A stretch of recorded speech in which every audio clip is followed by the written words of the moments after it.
Paz de Cristo, meu querido irmão, espero que você esteja bem. Se não estiver, Jesus tem mudança para esse problema que você tem lidado. Hoje nós faremos mais um estudo sobre Salmos. Creio que eu parei no 35. Vou confirmar.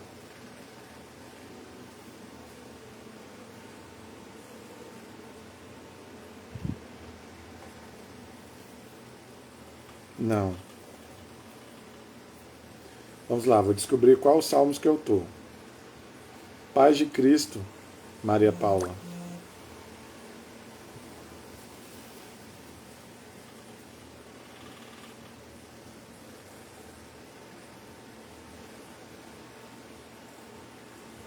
Procurando qual que eu parei.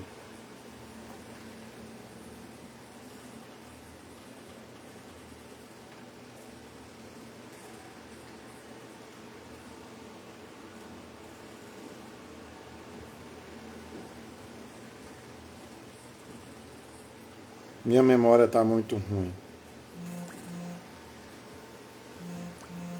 Ah, tá. Aqui, 33. Vamos ver.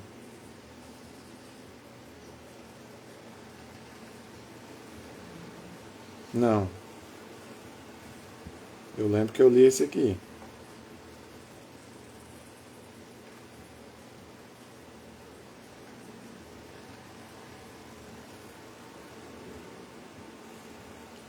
Então é o 34. Isso. Salmos 34 hoje. Esse é um salmo de Davi quando ele se fingiu de louco diante de Abimeleque. Abimeleque não é um nome. Abimeleque, tem pessoas que não sabem, pensam que é um nome, né? Abimeleque, não é. Abimeleque, na verdade, é um título. É igual Faraó. Faraó é um nome? Não, não é. Faraó é um título. É o título do rei do Egito.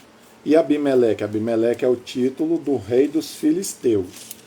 Então, tem várias ocasiões na Bíblia que a Bíblia fala sobre Abimeleque, que era o título do rei dos filisteus. Os filisteus na Bíblia representam o povo do pecado, o povo das trevas, né?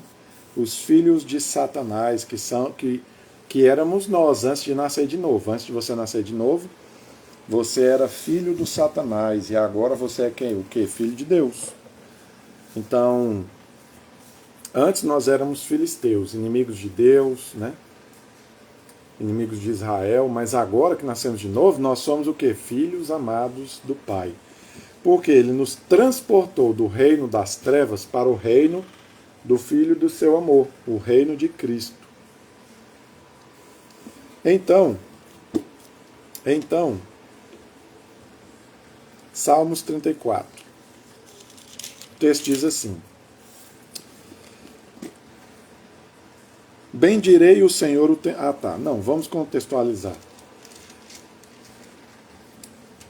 Davi, ele estava sendo perseguido por Saul, que queria a morte dele. Por quê? Por inveja.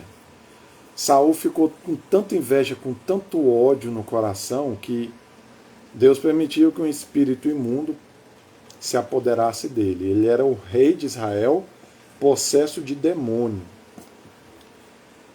Vai ter pessoa que vai dizer que o cristão verdadeiro e genuíno pode ficar possuído de demônio. Não, não é. Tem cristão dentro da igreja que fica possuído de demônio? Tem, mas isso significa o quê? Significa que ele não é um cristão genuíno, ou seja, ele ainda não nasceu de novo. Por quê? Uma pessoa que não nasceu de novo pode perambular no nosso meio. E ele está certo, é no nosso meio que ele tem que ficar mesmo. Todavia, entretanto, com o objetivo de se converter. Então, agora, tem também os filhos do diabo, que o diabo coloca no meio da igreja. Aí os filhos do diabo que estão no meio da igreja, eles já são como os falsos profetas, os falsos mestres. Eles estão no nosso meio não porque eles querem a misericórdia, querem nascer de novo. Não, eles estão no nosso meio para fazer baderna, arruaça, para nos corromper, para nos distrair. Então, nesse sentido, não. Saul cria em Deus e ficou possesso. Isso não significa que o cristão verdadeiro fica possesso de demônio. Como eu disse, isso não significa. Isso não significa. Então, o cristão, ele não fica possesso de demônio. Por quê? Lá em 1 Coríntios está escrito que comunhão pode existir entre a luz e as trevas. Então, não pode.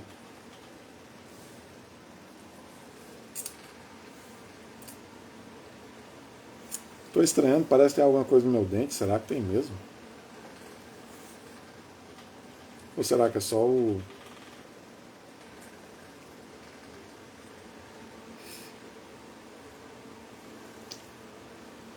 Não, tem não. Tá tudo certo. Continuemos. Então, não tem comunhão entre a luz e as trevas. Não tem como o Espírito Santo habitar no mesmo lugar que o diabo. Então, não tem como o cristão ficar possesso. Mas, Saul ficou possuído de demônios. Deus retirou o seu espírito de dentro dele, de dentro de Saul, e então ele ficou possesso de demônios. E nessa perseguição, em num dado momento, Davi ficou meio que sem ter o que fazer, ficou meio que sem ter para onde ir. E nessa hora, Davi decidiu se refugiar na cidade dos seus inimigos, na cidade dos filisteus. E então ele escreveu um salmo. Então esse salmo é a expressão de um homem que está fugindo de um homem sanguinário possesso de demônio e está escondido entre os seus piores adversários, seus piores inimigos. Eu não sei se alguém que já assistiu a novela da Record, mas a Record fez uma novela do rei Davi. E lá nessa novela você pode perceber que os filisteus estavam entre os piores inimigos de Israel. Então Davi, ele estava fugindo de um inimigo e estava na cidade de um outro inimigo fugindo de um inimigo. E um dos seus inimigos era o cara que devia proteger ele, era o líder dele, né? O líder dele da nação estava perseguindo ele, quem deveria o proteger. Por quê? Porque isso acontece conosco. A gente sempre tem que ter a expectativa de coisas ruins acontecerem conosco. Na nota de rodapé diz assim: louvor ao Senhor pelo livramento, em atendimento à oração e instrução na piedade. Nos Salmos, o louvor muitas vezes leva uma convocação ao louvor, assim como no verso 3. Aqui, de modo diferente, como também em Salmos 92, leva a instrução na piedade, segundo a maneira dos mestres da sabedoria. E também tem os escritos sapienciais. Quanto à estrutura, o salmo é um acróstico alfabético um pouco irregular. Falta um versículo para uma das letras do abecedário. E um versículo é acrescentado ao fim. Suas 8 estrofes desenvolvem 4 temas principais, com 2 estrofes dedicadas a cada um deles. Vamos lá. Primeiro ele diz: bendirei o Senhor o tempo todo. Bendirei o Senhor o tempo todo. Os meus lábios sempre o louvarão. Minha alma se gloriará no Senhor. Ouçam os oprimidos e se alegrem. Proclamem a grandeza do Senhor comigo. Juntos exaltemos o seu nome. Você sabe por que ele está tão feliz? É porque Davi, ele pensou, chegou a hora, é o meu fim. E quando ele pensou, eu vou ter que me refugiar na cidade do meu pior inimigo, do meu pior adversário, acabou para mim, já era, não tem mais jeito. Mas aí ele teve uma ideia, já sei, vou me fingir de louco. Davi se fingiu de louco, de abitolado da cabeça, e eles começaram a ficar com medo. Nossa, esse cara enlouqueceu mesmo, o campeão de Israel que derrotou o nosso Golias, enlouqueceu, e eles deixaram ele ir embora. Então Davi, ele fica com imensa alegria pelo livramento de Deus. Livrou ele de Saul e livrou ele dos filisteus. E ele estava oprimido. É por isso que ele diz: ouçam os oprimidos e se alegrem. Juntos exaltemos o seu nome. Busquei o Senhor e ele me respondeu. Livrou-me de todos os meus temores. Olha, quais situações nos dão temor? Um casamento está prestes a falir. um carro que está prestes a estragar, um emprego que você está prestes a ser mandado embora, uma igreja de onde você não está sendo reconhecido e está prestes a ter que ir embora dela. E assim sucessivamente. Nós temos muitos temores. Mas quando a gente clama ao Senhor, Ele simplesmente tem o poder de nos... Ele tem o poder simplesmente de nos trazer vitória diante dos nossos temores. Então, todas as vezes que você estiver nessas situações, a única solução que tem é orar, jejuar, buscar o Senhor, ir no culto, frequentar, fazer de tudo. Busquei o Senhor e Ele me respondeu, livrou-me de todos os meus temores. Os que olham para Ele estão radiantes de alegria, seus rostos jamais mostrarão decepção. Por que os que olham para Ele, olha, me enche de alegria em lembrar disso e ver esse texto, porque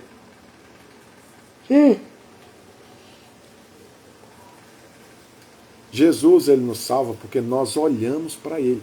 A gente olha para Jesus e fala, Jesus, me salva, eu sou pecador, eu não consigo. E então, por causa que nós olhamos para Ele, nós somos salvos. Então, esse texto diz, eles ficam radiantes de alegria. Por quê? Quando você olha para você, você só vê pecado, condenação, culpa, consciência manchada, você só vê desastre, você só vê maus comportamentos, mas quando você olha para o Senhor Jesus, para Cristo, você já vê alegria, você já vê justiça, justificação, salvação, você já vê muitas coisas boas, você já vê todas as coisas boas, quando você olha para Cristo. Mas quando você olha para você, aí você fica deprimido, mas quando você olha para Cristo, você fica alegre. Então, por que nós não mostraremos decepção? Porque a salvação de Cristo, que é a justificação pela fé, ela perdoa o seu pecado. E perdoando o seu pecado eternamente, de uma vez por todas, te dando uma salvação eterna, não uma salvação temporária, essa salvação, ela coloca você em um outro patamar, no patamar de alguém que morará no céu. E isso é plenamente digno de confiança. Não há chances de sermos decepcionados na nossa fé. Não há chance de sermos decepcionados nessa crença que nós temos em Cristo. Cristo não falha. Este pobre homem clamou e o Senhor o ouviu e o libertou de todas as suas tribulações. Davi se via como um pobre, miserável.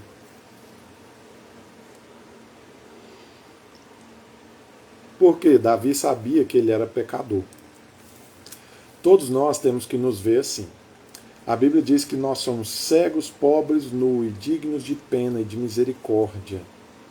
Por quê? Porque nós não somos pessoas boas. Ninguém é bom, ninguém é justo. Ninguém é moralmente perfeito. Nós somos dignos da ira de Deus, merecedores do seu castigo.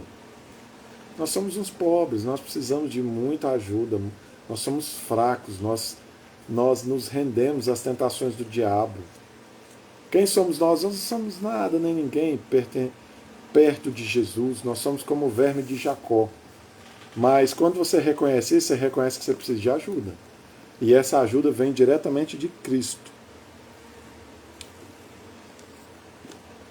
O anjo do Senhor é o sentinela. É sentinela ao redor daqueles que o temem, o livra. Temer ao Senhor é você considerar, basicamente, quem o Senhor é. E quando você considera quem Ele é e toda a proteção que Ele pode te dar, você consegue ser livrado. Então, quando você clama, quando você faz aquela oração que é um clamor interno, um clamor pessoal, o Senhor vem e te livra. Ele te livra da cova, Ele livra os seus pés da morte, como Ele fez com Davi. Provem e vejam como o Senhor é bom, como é feliz o homem que nele se refugia, que foi a mesma coisa que Davi fez. Temam o Senhor, vocês que são os seus santos, pois nada falta aos que o temem. Quem somos nós, os seus santos? Nós os que cremos. Por quê?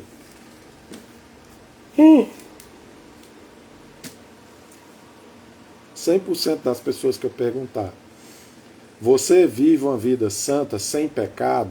100% dessas pessoas dirá, eu peco. Então quem é o santo? A Bíblia diz que ele nos santificou pela fé, mediante a sua graça.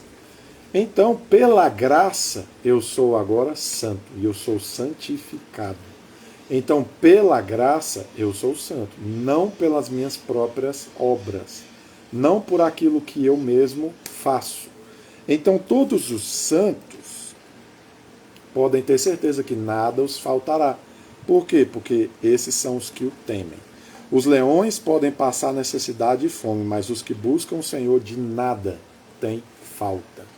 Então, você que busca o Senhor, tudo aquilo que você está em falta, tudo aquilo que está te faltando, tudo aquilo que você precisa, toda fome que você tem, o Senhor ele vai te suprir.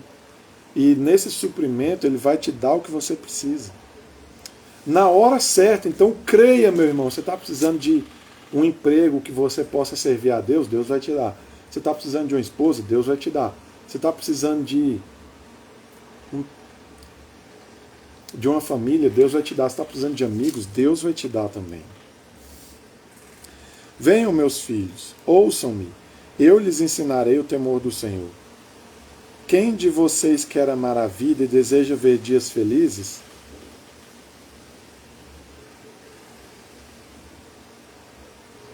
Guarde a sua língua do mal e os seus lábios da falsidade. Afaste-se do mal e faça o bem. Busque a paz com perseverança. Os olhos do Senhor voltam-se para os justos. Quem são os justos? Os justos são aqueles que creem, porque é isso que está escrito em Romanos. Deus decidiu considerar justo não aquele que pratica as obras da lei, mas aquele que crê. Porque é bem certo, a não ser que você seja hipócrita, que através dos mandamentos da lei é que nós ficamos plenamente conscientes do pecado. Então, os justos são aqueles que creem, não aqueles que fazem alguma coisa. Então, por você ser justo, você vai guardar os seus olhos do mal, se afastar do mal, fazer o bem, e a sua língua da falsidade. E os olhos do Senhor estarão sobre você. Por quê? Porque Deus, ele tira os olhos daquele que vive na prática do pecado. E quem é aquele que vive na prática do pecado? Aquele que vive na prática do pecado é aquele que ainda não conheceu Jesus. Por quê? Porque aquele que não conheceu Jesus, os pecados dele não foram removidos. Como os pecados dele não foram removidos, os pecados dele permanecem. Mas aqueles que os pecados dele foram removidos, e por causa disso eles são considerados justos, esses aí, os olhos do Senhor estão sobre eles. Por quê? Primeiramente porque Cristo Jesus, o Rei Jesus, o Deus Jesus Cristo, ele olha para eles e olhando para eles, ele vê Cristo. E Cristo é o Filho amado, aquele a quem Deus tem o seu prazer. Então, quando Deus se volta a você, ele guarda você porque você tem Cristo. Por isso você é justo. Por isso você é santo. E os seus ouvidos estão atentos para os seus gritos de socorro, como foi com Davi. O rosto do Senhor volta-se contra os que praticam o mal. Então, quem são os que praticam o mal? Primeiramente, são aqueles que não têm Jesus. Por quê? Quem não tem Jesus permanece na prática do pecado. Então ele permanece na prática daquilo que desagrada a Deus. Para apagar da terra a memória deles. De fato, aquele que morre sem Cristo, o Senhor vai apagar a memória das pessoas que lembravam que ele existia. E ele será lançado no lago de fogo. Por isso eu quero te clamar hoje. Receba Jesus como seu único, eterno, exclusivo e suficiente Salvador. Para que você tenha os olhos do Senhor sobre você, para te guardar de todo o mal e para atender o seu grito de socorro. Os justos clamam, o Senhor os ouve e os livra de todas as suas tribulações. O Senhor está perto dos que têm o coração quebrantado e salvos de espírito abatido. Deus, ele está perto dos que têm o coração quebrantado, por quê? Você sabe o que te quebra? Sofrimento. E o sofrimento, quando te quebra, ele esmaga o seu orgulho, porque o seu orgulho é o que te afasta de Deus. Então, você que tem um coração quebrantado e o espírito abatido, Deus já sabe que você está assim triste, que você está assim necessitado. Então, por causa disso, ele permanece próximo de você, porque quando ele fizer qualquer coisa, ele sabe que você reconhecerá ele. Você não vai ficar pensando, foi a força do meu braço que fez isso e não a Deus. Não, ele não pensará isso. Ele sabe que quando ele fizer qualquer coisa por você, você quebrantado vai reconhecer que, se você quebrantado vai reconhecer que foi ele que fez. Então o Senhor só pode estar próximo dos quebrantados nesse sentido, porque esses aí Deus pode trabalhar, porque eles darão a glória a Deus. É por isso que Davi, ele, no começo, ele diz o seguinte. Meu Deus do céu.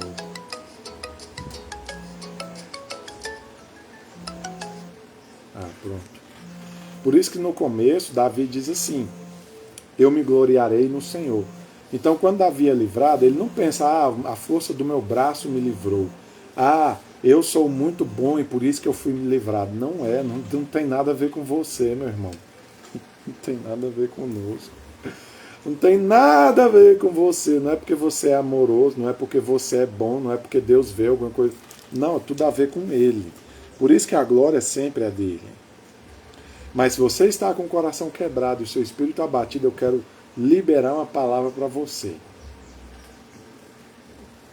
Volte-se ao Senhor em oração e humildade, e Ele vai colocar graça sobre sua vida para você sair dessa situação.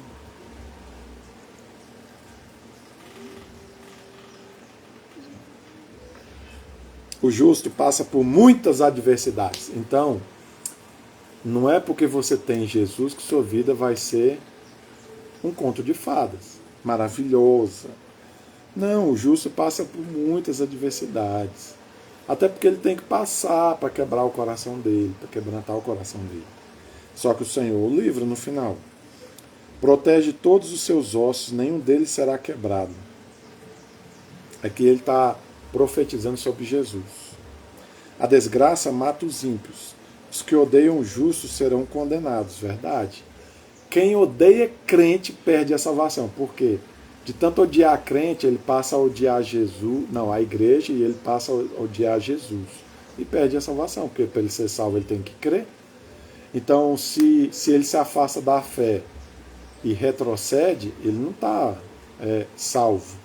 Então, odiar o justo acaba te levando à condenação. Né? Agora, se você nasce de novo, você não consegue odiar o justo. Porque o Espírito de Deus está selado dentro de você. O Senhor redime a vida dos seus servos. Ninguém que nele se refugia será condenado. O Senhor redime a vida dos seus servos. Sabe o que é redimir? Enquanto você servir o Senhor Jesus, apesar do seu pecado, Deus te perdoará. Ninguém que nele se refugia será condenado. Por quê? Se você confia que Jesus é quem te salva, não resta condenação para você. Você já passou da morte para a vida e não há mais condenação sobre você. As notas de rodapé diz o seguinte: o cabeçalho atribui esse salmo a uma ocasião na vida de Davi. Narrado em 1 Samuel 21, 10 até o 15. Abimeleque em vez de Iaques. Talvez Abimeleque fosse um nome ou título dinástico tradicional do rei dos filisteus. Nem todos concordam com essa tradição. No entanto, acham que é mais provável que os antigos redatores hebreus de Salmos tenham ligado 1 Salmos 21 com o Salmo 34, com base na associação entre palavras. Em hebraico, fingiu estar louco.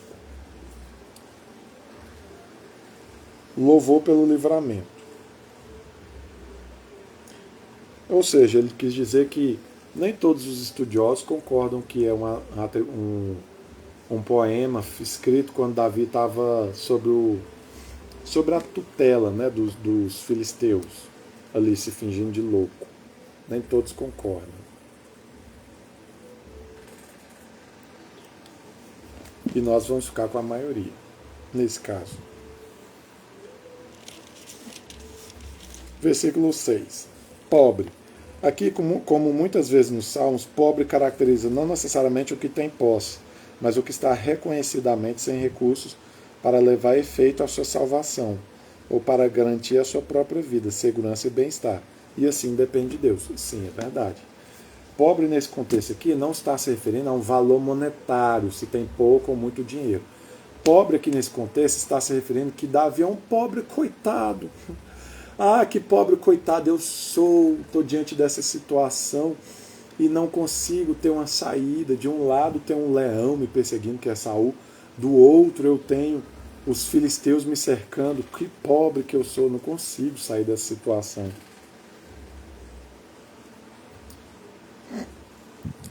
O anjo do Senhor, representante celestial de Deus, seu mensageiro, enviado para efetivar sua vontade na terra, é sentinela ao redor. Esse verso fala da segurança com que o Senhor cerca o seu povo.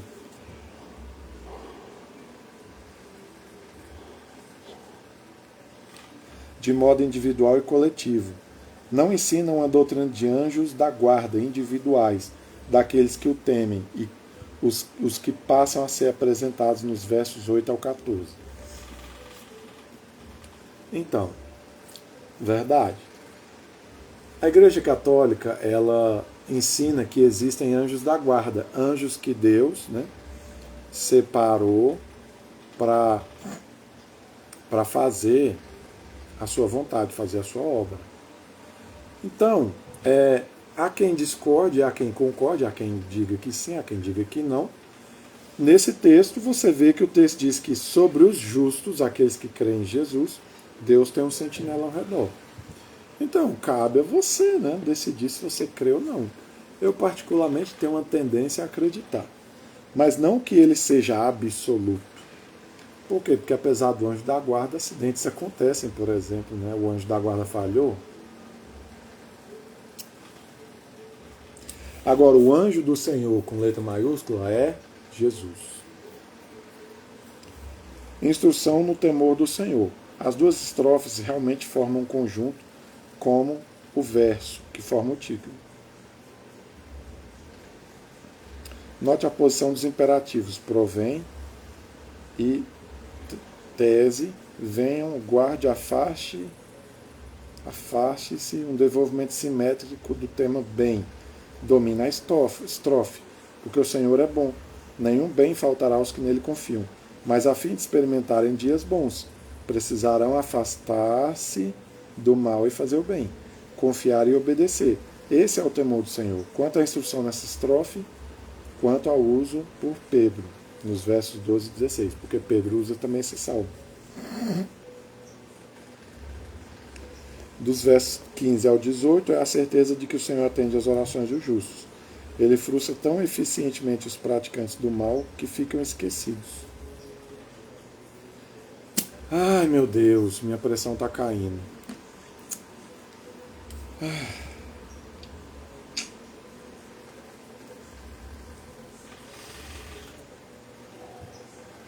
Salmos 34, 20.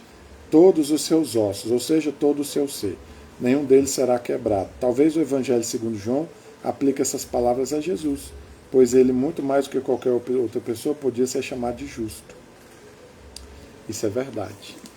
Então, meu querido, o que nós aprendemos nesse salmo? Nós aprendemos que quando você está em momentos de adversidade que parecem ser o fim, se você clamar ao Senhor, você vai ficar alegre. Por quê? Porque Ele vai te livrar. Livrar quem? Você que é justo. Quem é o justo? Aquele que crê. Então, meu querido, você tem uma provisão tal que o salmista diz que ele nunca viu uma pessoa que é justa precisar de ajuda e ficar desamparado. Você também não ficará. Você crê nisso? Se você crê, diga, eu creio.